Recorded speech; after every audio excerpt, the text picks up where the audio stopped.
our public issue, we would like to address the topic of animal abuse. Animal abuse is becoming a huge issue within the state of Arizona.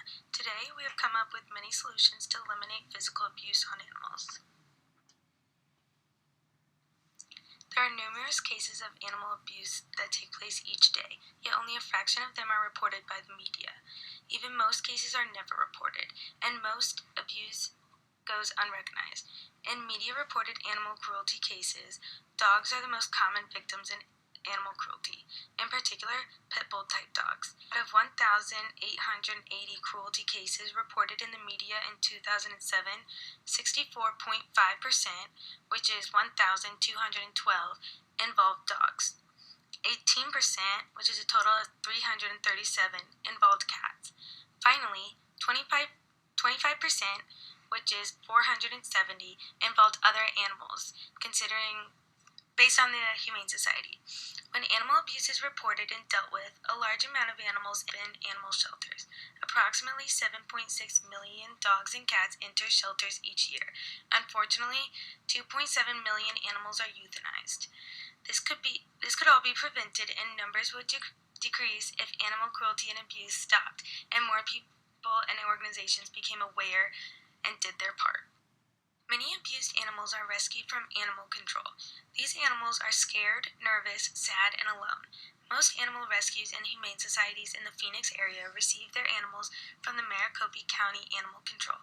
However, they do not know the background of a lot of these animals. Rescue and shelter workers say that they can often guess at which animal has been abused because they are standoffish and defensive. This also makes the animals harder to get adopted because they are not as friendly and outgoing when future adopters visit. Most of these organizations have procedures put in place to make sure the animal goes to a good, caring home. Halo Animal Rescue has future adopters fill out a form before they even get to meet an animal. They even look for red flags, for example, saying they would always keep the animal outside. If there are red flags, the person's name goes on a do not adopt list, so they will not be allowed to adopt an animal, even if they change their answers. Some people do home visits in places like Home for Good, have all family and other pets come meet the new animal to see if they are going to get along well. Arizona Small Dog Rescue will even take back adopted dogs for a short time if it is not the right fit. They also keep the price of adopting at a limit where it would discourage impulsive buying and buying just to breed. Across the board, every animal shelter and rescue I spoke to said more education, perhaps through an online course, is a great idea. It would give more resources to potential adopters on how to properly care for their new animal. Many also mentioned low-cost spay and neutered to help the population of animals. Getting animals spayed and neutered also helps prevent people buying the animals just to breed them. Mike from Central Arizona Animal Rescue also mentioned one of the best resources to save a dog from euthanasia is for the dog to go to a rescue, and there is no sort of financial assistance for a rescue on a local level. Many notable organizations that have developed into the face of animal cruelty prevent. One of the most notable organizations to date is the American Society for the Prevention of Cruelty to Animals. Not only does this organization employ agents that would work to save lives of animals across the country, but they also list a number of ways to prevent the likelihood of animal cruelty as an everyday citizen. One prevention method that has a lasting effect is taking the fight against animal cruelty to your local, state, and federal government. Passing stricter laws against animal cruelty will help halt cases from popping up so commonly. Independent organizations such as the MSPCA Angle ultimately strive to raise awareness about animal cruelty. In an effort to get the general public to recognize all aspects of abuse to domestic animals that may go unrealized. With this approach, coupled with aggressively pushing to generate laws, the MSPCA hopes to make animal care a much more second-nature practice. Other associations, like the National Link Coalition, believes that animal cruelty prevention can be addressed through training regarding what is actually defined as animal cruelty, and also how the animal and also how to maintain and properly care for domestic animals in your home or in your neighborhood. The training provides a more hands-on and direct approach to animal abuse prevention and has to be effective over the years. So far, there are many things that have been implemented. Australia passed the Animal Protection Act in 2001. This increased fines to the maximum of $30,000. 15 out of the 50 states in America have already made animal abuse a felony, making the maximum sentence of 10 years. 31 states have already took precaution and have animal abuse felony level laws. 18 states have already started improving the laws on animal cruelty in this year. We hope to make these laws even stricter. There are many solutions, and the solutions that the Jackson 5 group has come up with are quite simple. Thorough background checks will be performed for anyone who wants to adopt an animal. By treating the act of adopting an animal more seriously, since it is, and making it a bigger deal than it currently is, we'll send a message to potential owners and let them know how much responsibility pet ownership entails.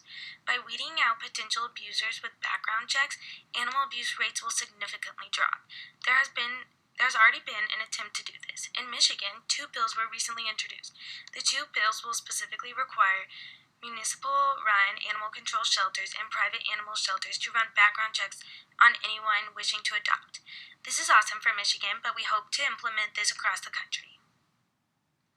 In the event that you witness somebody abusing a canine or feline, whether they are physically mishandling the animal or disregarding it somehow, report it to a nearby creature control. Your call will promise a superior life to come check on the pet. The ACOs will keep your name secret.